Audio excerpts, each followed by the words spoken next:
Why isn't it enough?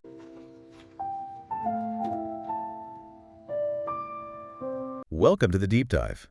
This is the place where we take stacks of insight, research, philosophy, and we really try to distill it all into the knowledge you need fast And thoroughly. and thoroughly.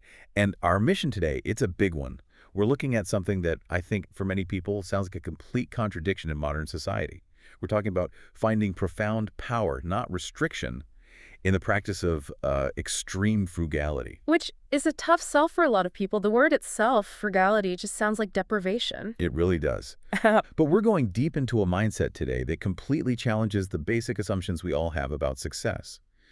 So for those of you who really want to get a shortcut to a different perspective, maybe a path to financial and emotional stability, this deep dive is for you. It's a genuinely radical reframing of what wealth even is. It is. And the core conflict that the source material presents, it's immediate, it's striving, and I think it's deeply relatable. It's this question: why do so many people, even people earning good six-figure incomes, why do they effectively go broke trying to impress other people? It's the million-dollar question, isn't it? Yeah. Maybe the negative million-dollar question. Why is our cultural definition of success so tied to what we show on the outside? You know, the fancy car, the oversized house, the high status stuff, that in the end seems to lead to just fragility, a constant feeling of not enough. The hedonic treadmill. Exactly. So our mission today is to unpack this philosophy where frugality buys freedom. And we're going way beyond simple budgeting tips. It's almost a stoic perspective on life. It really is. It redefines the entire purpose of money. It stops being a status symbol and becomes this critical tool for liberation. That's the crucial distinction. I mean, the source material doesn't pull any punches at all on this. Not at all. We are looking at a perspective that doesn't just, touch on practical finance. It merges it with a much deeper philosophy of life. Some might even call it a form of intellectual liberation. And it's not about that painful, dreary task of cutting coupons, is it? No, that's the caricature. This is about a deliberate, conscious rejection of all that consumerist anxiety. The core concept here, the big idea, is viewing money purely as a means to liberation. Liberation. Let's define that. Well, it's liberation from debt, for sure. That's the obvious one. But it's also liberation from obligation. Yeah, kind of obligation. The relentless, exhausting obligation to keep up appearances.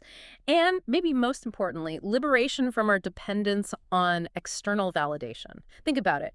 If you're constantly seeking approval by buying a newer car or a brand of clothing with a bigger logo or a house in the right neighborhood, Then you're dependent. you are inherently dependent on what other people think. Your self-worth is outsourced. This philosophy demands that you bring it back in-house. You have to prioritize your internal autonomy first. Okay, let's unpack this, Yeah. because that's a huge pivot. To go from seeing consumption as a sign of status to seeing it as a potential shackle, that changes everything. Yeah. It flips the conventional idea of success completely on its head. It does. So if the goal is autonomy, we have to get really specific about how frugality actually delivers that. Right. Let's get into the mechanics of it. We have to deepen that initial observation right away. The sources are crystal clear about this trap, this pursuit of conventional success. It almost always involves chasing possessions. And the author labels this explicitly as an illusion. It's a powerful word choice. An illusion. It is, because it traps people in this vicious cycle. You spend to signal your status, which then eats away at the very financial foundation you need for any real stability or peace of mind.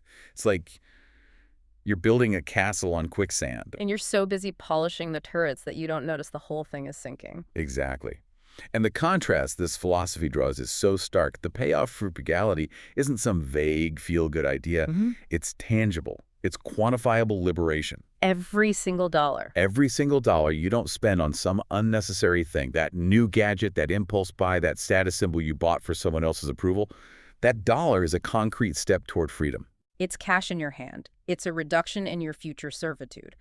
Or it's building an immediate opportunity. It's not sacrifice. No, it becomes a strategic decision.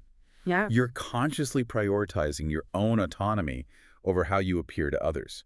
And that right there transforms frugality from this dreary chore into a powerful act of self-determination. It's about control. And to really solidify this redefinition, the author immediately puts money in its proper place. It's not the goal. It's just a utility within a much bigger system. And they use this incredibly powerful analogy the toolbox of life. The toolbox of life. I love this. It forces us to see money as, well, kind of subservient. In this analogy, money is explicitly framed as just one tool among many you need for a good life. And they compare it specifically to a hammer. A hammer, okay. Yeah, think about a hammer for a second. Yeah. It's super useful, right? It applies force, it drives things home. It's essential for building things, especially for structural integrity. Can't build a house with that one. But can you build a house with only a hammer? No, of course not. That's ridiculous. You'd be totally useless. You need saws and levels and measuring tapes and, well, you need the actual materials, the wood, the concrete. Exactly. The hammer is insufficient on its own. And that's what's so fascinating here. The source argues that most people in modern society are obsessed with acquiring the biggest, shiniest, most expensive hammer possible while their wood is rotting and they have no nails. That's a powerful image. So if money is the hammer, this powerful force-applying tool, what are the other essential tools? What are the building materials in this analogy? The source material is quite detailed here. It identifies the essential non-monetary tools that have to stand alongside money. These are the things that money can help with, maybe, but can never, ever replace. If you neglect them, the hammer becomes useless or even destructive. Okay, what's first on the list? First is relationships. Yeah. We're talking about family, friends, community.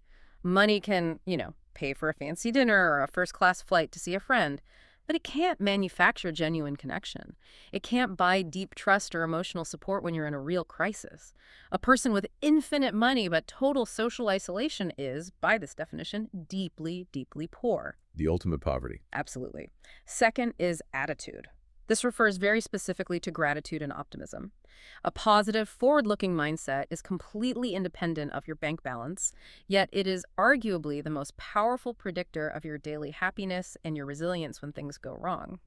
No amount of cash can buy authentic optimism. You have to cultivate it inside yourself. So true. You can be miserable in a mansion and happy in a hut. Yeah. It's an internal state. Precisely. Third is health. Now, money can certainly buy you the best doctors and a fancy gym membership, but the fundamental discipline of staying healthy, the daily habits, what you eat, moving your body, getting enough sleep, managing stress, that is a non-monetary asset. You can't pay someone to do your push-ups for you. You can't. You can buy the best heart surgeon in the world, but you can't buy back a lifetime of good choices that prevented the heart trouble in the first place. And the fourth one. The fourth is time. And this one is the big one, because time is the only truly non-renewable resource we have. This is where money's true value really intersects with the other tools. If you use your hammer, your money, to buy yourself more time. Okay. The ability to avoid a soul-crushing job or to not waste hours maintaining all your unnecessary stuff, that is when you are using the hammer wisely. You're using one tool to preserve another, more precious one. That analogy is brilliant. It just clicks everything into place because it forces you to see money functionally. The moment you start applying that framework, the realization is, it's profound. Money cannot replace those other things. They can't. If you have all the money in the world, but your health is shot, your relationships are a mess, and you have a terrible attitude, your toolbox is basically empty. The hammer is useless. Or worse, you're just swinging it around recklessly, breaking things. Precisely.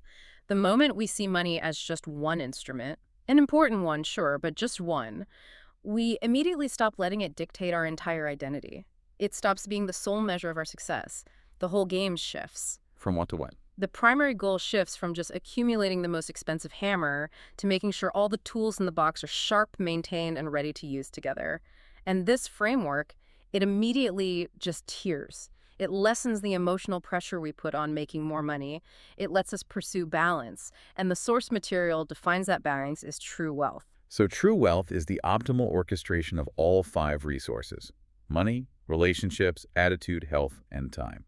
That's the formula. Okay, so if we accept that premise, that money is just one tool, we have to really dig into where the real joy comes from. Because the source material is absolutely firm on this. It completely rejects the idea that stuff equals wealth. It's not just a rejection, it's a demolition of the idea. It is. And it's not just a theoretical argument. It's based on a hard-won understanding of psychology, of the futility of the hedonic treadmill we mentioned. So if buying stuff is a dead end for happiness, where is real, sustainable joy actually found? The author points us inward, definitively. They state that true satisfaction comes from creating, producing, and building. So acts of authenticity. usefulness. Exactly. The joy of building a new skill, creating a piece of art, producing a flourishing garden, or building a strong relationship that offers a much deeper, more sustainable satisfaction than the fleeting hit of buying something new. Yeah. That feeling fades almost instantly. And there's a powerful anecdote that really drives this home about the author's own background. Yes. Growing up without much taught him, really out of necessity, to be the author of his own joy. He had to learn to generate satisfaction internally through his own accomplishments and his own effort because he couldn't just go out and purchase it externally. That's a superpower. It is the ultimate non-monetary asset. That internal generator, that ability to feel fulfilled through mastering a skill or through your own effort, that can't be seized by creditors. It can't be stolen by thieves. It's yours. And that concept of internal control, that's the linchpin of this whole thing, isn't it? It's everything. When we talk about self-control, discipline, gratitude, these aren't just, nice virtues. According to this philosophy, they are forms of wealth in and of themselves. They're assets that compound your resilience, and they work no matter what the stock market is doing. They define your internal ecosystem. And the material gives very specific, very compelling example of this, the car example. The car example is perfect. Yeah. The author emphasizes that whether he's driving a modest, reliable 2010 Toyota Corolla or a brand new, gleaming 2026 Mercedes-Benz, it makes zero difference to his internal sense of worth. Zero. Which is so countercultural. It is. But this isn't just a casual preference. It represents a complete philosophical detachment from material signaling. The implication is profound, and this is where that Stoic idea really comes in. His internal state is no longer hostage to his material status. So his morning commute is just about getting from A to B. Efficiently and safely, that's it. He's not managing the perceived opinions of the guy in the lane next to him. He's not drawing comparisons. His happiness doesn't rise and fall based on the model year or the badge on the hood. His emotional equilibrium is guaranteed no matter what's parked in his driveway. But that level of detachment, it sounds almost impossible. I mean, we live in this hyper-consumerist world where status signaling is practically mandatory, especially in certain jobs. So isn't this philosophy maybe a little too extreme for the average person listening who has real obligations, like a mortgage or, family expectations? That is the essential question. It's the hard part. So how do you reconcile this kind of hardcore frugality with those unavoidable realities? How do we practically detach our self-worth from our stuff when the entire culture is screaming at us to do the opposite? It's a great question, and the sources recognize how difficult this is. They suggest that this kind of detachment isn't a natural state you just fall into. It's an active, disciplined, learned skill. It's like building a muscle. Okay, so how do you train that muscle? Through consistent practice of two things. First, by constantly recognizing the absolute temporary nature of all material things. We'll get to the estate sale example later, which is a killer on this point. And second, by consistently choosing the deep satisfaction of production over the fleeting pleasure of consumption. Okay, so for the listener with the mortgage, the family, this doesn't mean they have to go live in a cave. Not at all. It's not about becoming an ascetic monk. It just means that while you might need a safe, reliable car to drive your kids to school, you stop defining your personal success by whether that car is the top-of-the-line luxury model. You shift your focus. You put your energy not on how the car looks, but on your job performance, on your relationships, on your health, those other tools in the toolbox. And what does creation and production look like in a modern, service-based economy? Not everyone is a carpenter or an artist. Right. Today, it means seeking intellectual mastery. It means building digital assets, mentoring someone, solving a really complex problem at work, or developing a valuable side skill. If your sense of worth comes from building the best spreadsheet or solving the hardest client problem or writing the best report, things that require your internal effort and your discipline, Then the external stuff just becomes noise. it becomes irrelevant to your core identity. A luxury watch or a designer bag is just stuff. When your identity is rooted in what you do and what you create, not what you buy and display, the need for that external validation, it evaporates. The goal is to make your internal validation so strong that the external signals don't even register. So you're shifting the entire axis of your self-evaluation. It's not about the retail price of what you own, it's about the internal effort and skill you invested in what you've produced. You're being an architect of your own character, not just a curator of consumer goods. I like that. Architect of character. Now let's shift the vocabulary here because the sources do something really interesting. They move away from saving money and toward resource management.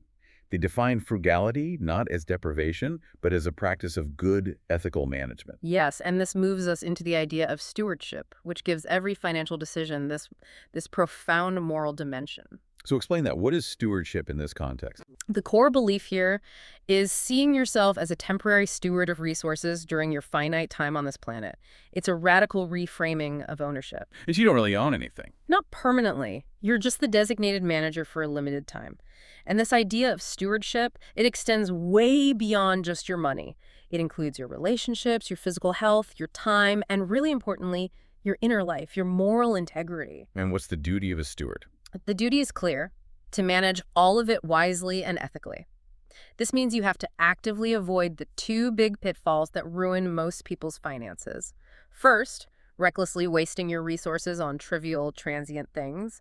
But also, on the other end, hoarding resources without any beneficial purpose, just sitting on a pile of cash for no reason. So it's not about being a miser either. No, a good steward seeks growth and usefulness. They make sure the resources are deployed to create value, not just locked away in a vault or squandered on impulse buys. The goal is to leave the resources you've been entrusted with in better shape than you found them. This concept, it adds a kind of moral and long-term philosophical weight to every single financial choice you make. It's way beyond just, calculating interest rate. Yeah, exactly. And the sources provide this brilliant, almost circular analysis of the typical human journey with material goods. They detail 4 distinct life phases, and this analysis just reveals the deep, tragic irony of spending a lifetime focused mainly on acquisition. Let's break those down. What are the 4 phases? Okay, so let's really walk through these 4 phases of material acquisition from the source material, because they define the cycle that this whole philosophy is urging us to break. Phase 1. First, from birth to about age 20. This is the phase where you own very little. You're learning, you're growing, and you're basically frugal out of necessity. You're often dependent on your family or on institutions. Okay, that makes sense. Second, from 20 to 40. This is the high-energy accumulation phase. You start gathering significant assets. You're building a career, establishing a household. Maybe you take on a mortgage. There's a lot of productive acquisition happening here, all aimed at creating stability. Building the foundation. Right. But then comes the third phase, from 40 to 60. And this is the most dangerous period. This is the material trap. People hit their peak earning years and they start seeking better quality things. But these items often become exclusively status-driven things. This is the prime time for the bigger house that needs more maintenance. The high-end luxury car, the elaborate collections of things, the stuff that's explicitly designed to signal success to your peers and competitors in your mid-career. The motivation shifts completely from utility to ego. And then the final phase. And finally, age 60 and beyond. This is the painful downsizing and releasing phase. You start trying to unload everything you just spent the last 2 decades fighting to gather. If we connect this to the bigger picture, the profound, almost comical inefficiency is it's impossible to ignore. It's a tragedy, really. It is.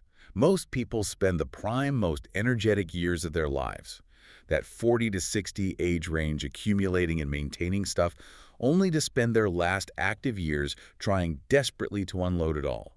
They spend 40 years buying things and then 20 years trying to get rid of them. Often at a huge financial and emotional loss, just to get some simplicity back, to reduce the burden of their own possessions. It's a massive, inefficient, and highly stressful cycle of effort. It's the ultimate contradiction of our consumer culture, isn't it? It really is. The effort required to accumulate and maintain these high-status goods is often highest during the very years 40 to 60 when your time, your peace of mind, and your physical health are arguably your most valuable assets. So you're sacrificing your non-monetary tools. Exactly. You're trading your time, your peace, your energy to acquire things that you will eventually pay someone else to haul away. Or you'll watch them get sold for pennies on the dollar. The energy drain of just maintaining your status is a key point in the source material. And this observation is so critical for you, the listener, for the learner. This whole cycle suggests that focusing early on management rather than acquisition is the key. That's the way to avoid the whole trap. If you can enter that 40 to 60 phase, prioritizing the careful management of your existing assets, and especially your inner life, instead of the relentless acquisition of new, status-driven stuff, You fundamentally preempt the need for that painful, frustrating downsizing process later. You're just opting out of the material race. You're choosing peace over inventory management. That's it. Stewardship means you're curating resources that generate freedom and usefulness rather than just collecting objects that weigh you down.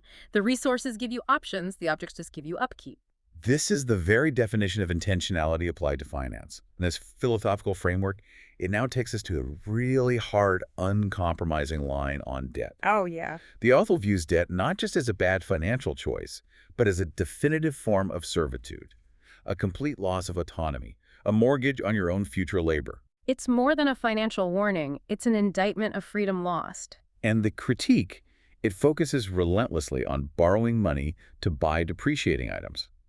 The source specifically calls out consumer debt for things like new cars, flashy gadgets, high-end clothes, expensive vacations. Things that start losing value the second you buy them. Right. And the central question is, why would you willingly sign away years of your future labor and your future income for something that is guaranteed to be worth less tomorrow and will require maintenance, replacement, and insurance payments the whole time? It's mathematically and philosophically insane when you frame it like that. The analogy they use is visceral. It's designed to shock you. A car loan, for instance, isn't a convenience.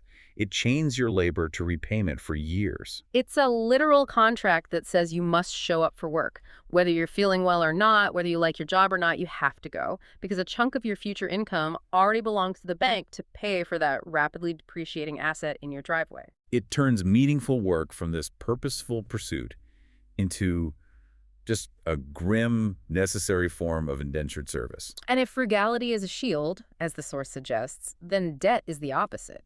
It's armor that rusts instantly and leaves you stuck. You can't pivot, you can't take opportunities. Debt forces you onto that economic treadmill, and it just eliminates your power of choice. That's the key analytical point, isn't it? The contrast between that feeling of servitude and the feeling of freedom is where frugality gets its immense practical power. Absolutely. Contrasting that debt bondage with the liberating power of living below your means, it just highlights the enormous practical return you get on that frugal choice. The sources state it very plainly. Living below your means doesn't just save you money. It preserves your freedom, your time, and critically, your peace of mind. Those are the non-monetary tools we talked about. When you aren't constantly worried about making those high fixed payments, your baseline stress level just drops dramatically. Your time is protected. It is. You're protected from the need to work relentless overtime or stay in a high-stress job you hate just for the income. And your freedom to change jobs, to pursue a passion project, or to take a calculated risk. It expands exponentially. And we have to dive into the core calculation here. Every dollar you don't spend today is a dollar that buys you future options. This is the strategic advantage. This is what elevates frugality beyond just being a penny pincher. It's strategic. Give us an example. Okay, let's say a listener manages to reduce their necessary annual expenses from, say, $100,000 down to $50,000. They do this through disciplined frugality, modest living choices. By doing that, they've effectively done two things. First, they've halved the amount of time they'll need to work to reach financial independence. And second, they've doubled their near-term optionality. That $50,000 difference is pure flexibility. It's pure freedom. It might be the ability to walk away from a toxic boss. It could be taking a 6-month sabbatical to travel or write a book. It could be pivoting into a new, more meaningful career that pays less without that crushing financial pressure. So living below your means is like pre-purchasing flexibility. Yeah. That's arguably the most powerful investment you can make because it directly buys back your time. Exactly. And if we look at the source material through that lens, you can synthesize the whole theme.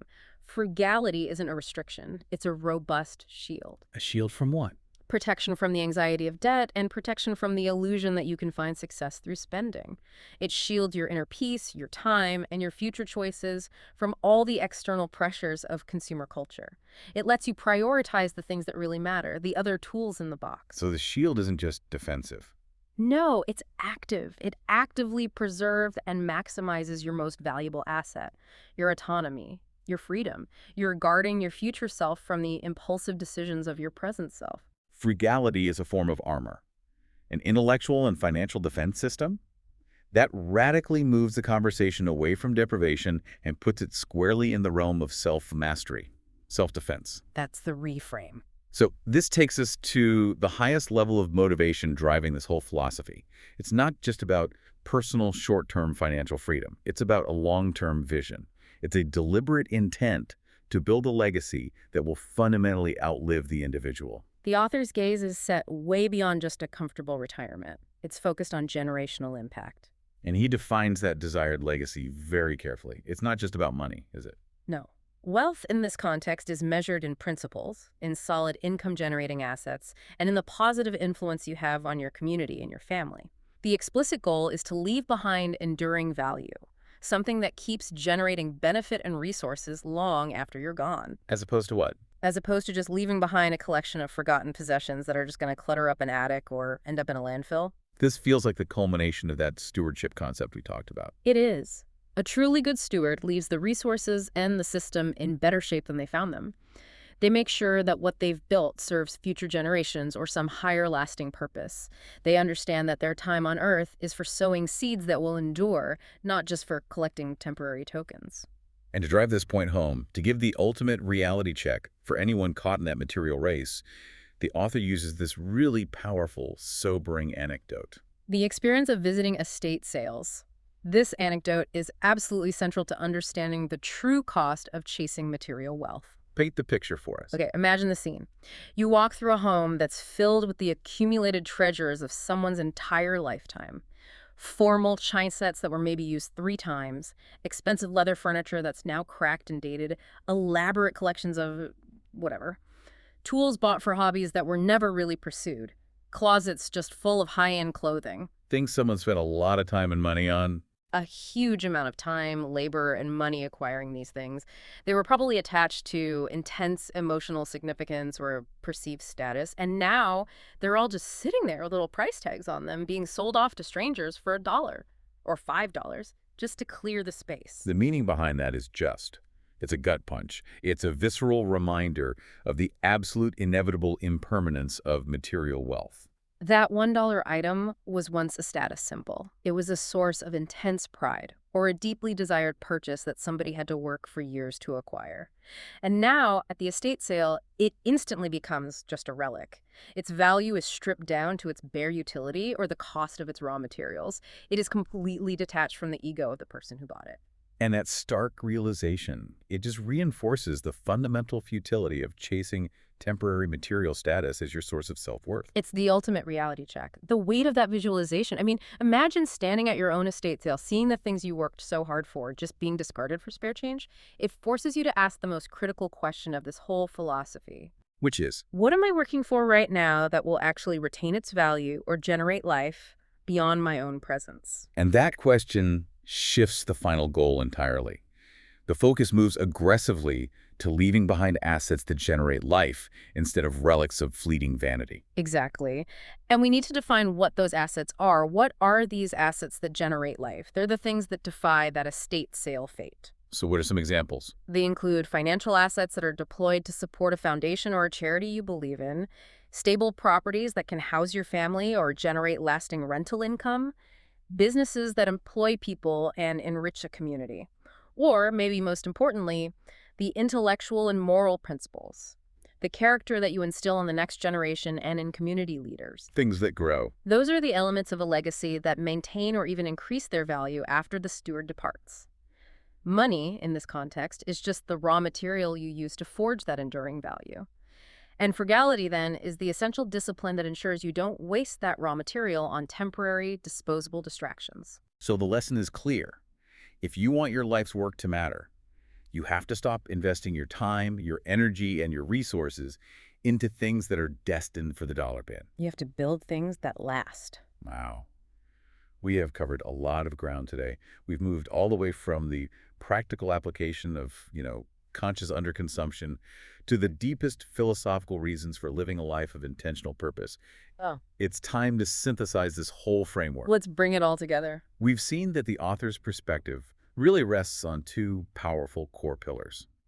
First, there's a kind of stoic detachment from external circumstances and the tyranny of always comparing yourself to others. And second, there's a deep practical financial wisdom that prioritizes having options over having obligations. It's a philosophy that empowers you to control the things you absolutely can, your internal state, your spending habits, your attitude, and just ignore the rest of the noise that consumer culture is constantly throwing at you. That's a great summary of it. So let's quickly review and internalize the key operational principles that this philosophy demands from us. First, manage rather than accumulate. See yourself as that temporary steward, responsible for careful growth and wise deployment, not just reckless hoarding or wasteful spending. Second, control your inner states instead of chasing outer validation. Root your self-worth, your happiness in creation and effort and skill, not in the brand name of your possessions. Third, use money as a servant, not as a master. Your money should be working hard for your freedom and your future options. You should never, ever become a slave to it or to the bank. Fourth principle, seek joy through creation, not consumption. Find that sustainable, deep happiness in the act of building, of producing, of developing, not in the momentary dopamine hit of buying something new. And the final one. And fifth, value freedom over fashion, legacy over luxury. Always choose the path that maximizes your long-term autonomy and your eventual positive impact on the world. This distillation, it brings us right to that final, strong conclusion taken directly from the core source material. Frugality is not restraint. It is power. Say that again. Frugality is not restraint. It is power. It's so easy to see frugality as this painful restriction, but the sources just successfully reframe it as a disciplined choice that maximizes your options, deepens your sense of gratitude, and expands your personal autonomy. So what's the ultimate function of this discipline? It's clear. It safeguards your autonomy by preventing the servitude of debt. It honors that duty of stewardship by using your resources wisely for growth. And it ensures that your life's work serves a higher, enduring purpose, the creation of lasting, generating value, rather than just serving the fleeting desires of your ego. It's a complete roadmap for a life defined by intentional choices, not by reactive, impulsive spending. And as we wrap up this deep dive, we want to leave you, the listener, with one final provocative thought. It ties right back to that initial analogy that really set the stage for this whole conversation. The toolbox of life. The hammer and the other tools? Exactly. If true wealth, as this philosophy defines it, is derived from your internal control and from what you create, and money is just the hammer, we asked you to consider those four critical non-monetary tools: health, time, relationships, and attitude. The foundational materials. Right. So based on everything we've unpacked today, here's the question for you to take with you. What one non-monetary resource are you currently neglecting or allowing to deteriorate in your life? Which of those foundational materials are rotting because you are focusing too much of your limited energy and time on acquiring a bigger, shinier hammer? That's a powerful question to sit with. Think about that imbalance, something to mull over, something to explore on your own as you redefine what true wealth really means to you. Until next time, choose wisely what you accumulate and guard fiercely what you know you can never, ever replace. We'll see you soon. Welcome to the debate. Today we're looking at a really interesting philosophical approach to wealth. It blends stoic detachment with some very practical financial ideas. Right, and it's all centered on this core concept that frugality is not restraint, it is power. It tries to completely redefine wealth by elevating things like your health, your time, your relationships, really putting them above your material status. And that leads us to our central question for today. Does this framework, which, intentionally elevates these non-monetary tools, does it fully account for the very focused, strategic monetary accumulation you actually need to achieve its own stated goals? Things like long-term freedom and legacy. Exactly. My position is that frugality itself is the primary mechanism here. It's what safeguards your autonomy, it ensures you're a good steward of your resources, and it fundamentally achieves freedom by removing your dependence on external validation. Frugality is sovereignty. And I acknowledge the crucial role of frugality, I really do, but I come at this from a slightly different angle. While frugality is of course vital to protect against debt, which is servitude, the full realization of the author's highest goals, especially leaving behind assets that generate life and building a real legacy, well, that requires a degree of strategic, proactive monetary acquisition that I think the philosophy underplays in its focus on pure management and detachment. So the core premise here is elegant. Frugality buys freedom. It's a direct counter to what we see all the time, right? So many people go broke trying to impress others. In this view, wealth is defined internally. It's about self-control, discipline, and gratitude. The whole objective is to reach a state where your internal state is no longer hostage to material status. Mm-hmm. And money is explicitly labeled as just one tool, alongside things like relationships, attitude, health, and time. It's necessary, yes, but crucially, it is not sufficient. It's like a hammer. A hammer alone can't build a complex house.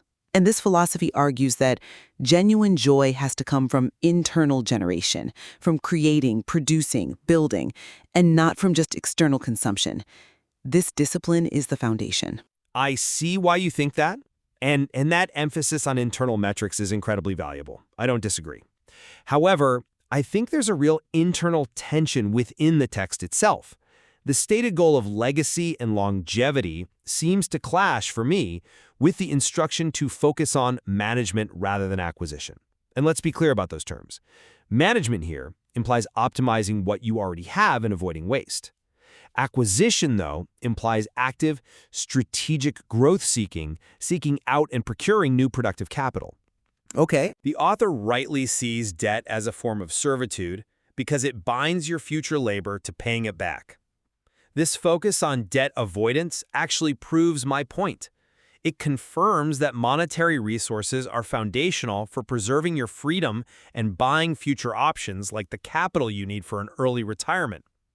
The ambition to leave behind enduring value and these assets that generate life requires a structured acquisition of productive wealth, not just frugally avoiding consumption. If you only focus on management, you risk just optimizing what you have without ever building the scale necessary for a true generational legacy. Let's ground this in our first point of disagreement then, how we define autonomy. For the advocate of this philosophy, frugality acts as a powerful shield. It provides critical protection from the anxiety of debt and the costly illusion of success through spending. Every single dollar you don't spend on a rapidly depreciating item, a luxury car, the newest gadget, preserves both freedom and time. It grants you immediate flexibility to pursue what's meaningful. If you're not in bondage to consumer debt, you've already achieved a fundamental form of sovereignty right now. That is real power. I agree that the shield aspect is critical, but I'm just not convinced that defining freedom purely as protection from debt is sufficient to get to the author's higher purpose. Protection gets you to zero, doesn't it? It avoids servitude. But true autonomy, the capability to pursue meaning over money without compromise, the capital base that allows you to make radical choices like walking away from a job you hate or funding a foundation, that's a positive capacity that has to be actively purchased. And that flexibility is created by disciplined capital allocation, not by chasing accumulation for its own sake. When people focus on aggressive acquisition, they often take on massive hidden costs. They sacrifice their time, they compromise their health, they introduce high stress into their lives, and all of that directly erodes the value of the non-monetary tools we were just talking about. Frugality prevents this. It allows for slow, sustainable compounding using capital that doesn't demand your soul in trade. That's a valid concern, the hidden costs. But the philosophy needs to differentiate between, let's say, aggressive accumulation for status and strategic acquisition for security and legacy. If we're talking about productive wealth, index funds, cash-flowing real estate, this is capital that's designed to buy back your future time and health. The compounding effect of strategic acquisition, done smartly in your 30s and 40s, radically changes your future options. The discipline of low overhead, frugality, that creates the seed capital, sure, but the active process of turning that seed into a forest, that's acquisition. If you only manage what you have, you risk plateauing before you achieve the financial independence needed for the greatest forms of capability. Which brings us to our second point, the hierarchy of wealth tools. The author lists relationships, health, time as being fundamentally as important as money. But if we accept that real autonomy is capability, and that capability must be purchased with capital, doesn't the philosophy risk understating the unique complexity of the financial tool by equating it with subjective things like attitude and gratitude? Money is the only truly fungible tool that can buy future time. I would argue that hierarchy is intentional, and it's there precisely to inoculate the steward against the fundamental error, which is believing that stuff equals wealth. By prioritizing self-control and detachment, you ensure that money serves its purpose, a tool for management rather than becoming your master, used for ego-driven consumption. The philosophy correctly sees that when money becomes the main objective, it instantly compromises the other tools. Relationships suffer, health declines under stress, and time is just forfeited to serve as a high-debt lifestyle. Okay, but Just think about the author's dismissal of material status. Saying a 10-year-old Toyota Corolla and a brand new Mercedes-Benz make no difference to a sense of worth. That illustrates precisely why the financial tool has to be demoted from a primary life goal to a servant. The focus on the non-financial tools isn't minimizing money's role. It's positioning them as essential defenses that keep the financial tool in its proper place. I agree completely on the vanity critique. We both agree status-seeking consumption is destructive. But the danger is in conflating that with strategic investment. We have to be able to hold two ideas at once. Money shouldn't be your emotional master, but it must be a rigorous strategic priority if those legacy goals are ever going to be met. When we talk about productive assets, things that generate income, like diversified funds or growth businesses, these are highly specialized financial tools. To manage them effectively requires a focus that goes beyond just general frugality. By placing the financial tool on the same pedestal as attitude, the author risks suggesting the strategic complexity needed for capital growth is trivial, when in fact it demands specific attention to acquisition strategies. And that brings us to the core of the strategic difference: strategic acquisition versus general management. Absolutely. The philosophy relies heavily on that powerful metaphor of the estate sale, seeing once treasured items now being sold for $1 as proof of the futility, the impermanence of material wealth. And this supports the strong focus on management rather than acquisition, and building a legacy of principles, assets, and influence that outlives all those forgotten possessions. It's a compelling argument, but we have to make a very sharp distinction here. The estate sale proves the futility of accumulating depreciating items, consumer goods, furniture, collectibles. It does not prove the futility of acquiring assets that generate life. If you walk into an estate sale, you see the remnants of consumption. You rarely see someone selling off their diversified stock portfolio, their rental properties, or their stake in a thriving business for $1. Those are the enduring assets. If you accept the premise of being a temporary steward of resources, which I fully endorse, then good management isn't just avoiding consumer debt, it dictates the strategic acquisition of productive cash-flowing wealth. And that requires an active acquisition mindset. I think the philosophy incorporates acquisition inherently through the mechanism of frugality. Frugality is the strategic acquisition plan. It's the discipline that ensures the maximum possible percentage of your earned income is funneled into productive investments rather than being wasted on transient status symbols. The focus on management ensures that the capital you allocate is done with a clear eye on stewardship and long-term purpose, not ego. The language might emphasize management, but the practice automatically creates the capital for sound acquisition. But that passive framing management, it sends a message that you should just sort of wait for a surplus to appear and then allocate it. Acquisition, as a discipline, demands a clearer path for growth. It requires optimizing for taxes, seeking specific investments, sometimes taking calculated risks. All things that require a proactive growth strategy that goes beyond simple cost avoidance. If the goal is truly to leave a lasting legacy of assets, something tangible that generates life for others, then that requires intentional scale. And that is achieved through acquisition.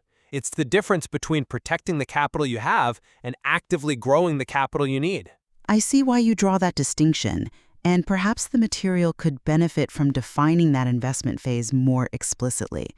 However, the caution against acquisition as a mindset is, I think, a necessary bulwark against the inherent pull toward status and complexity. The moment acquisition becomes the focus, the risk of compromising those internal tools, your time, your health, it increases dramatically. Frugality keeps the mechanism simple, ensuring control is maintained. Ultimately, this debate forces us to weigh two forms of security. Frugality provides immediate power by fundamentally shifting the focus from external validation to internal control. This discipline honors stewardship and ensures wealth serves a higher purpose. The ultimate goal is the freedom gained by using money as a servant, never letting it become a master. That is the core of true autonomy in the present. And while the principles of internal stewardship and avoiding debt are, without a doubt, critical, the full achievement of a long-term legacy, specifically the ability to generate assets that generate life and maximize your future options, that requires acknowledging that the money tool is uniquely powerful. It demands rigorous, intentional attention to both management and strategic acquisition. Without that proactive focus, the freedom you achieve through frugality might remain constrained by insufficient resources down the line. The material successfully challenges listeners to redefine wealth, to move beyond simple material accumulation. And ultimately, it urges a deeper consideration of exactly how freedom is secured, whether it's through disciplined detachment and preservation, or through strategic engagement and focused financial accumulation. It's a necessary tension for anyone aiming to build a life of purpose and enduring value.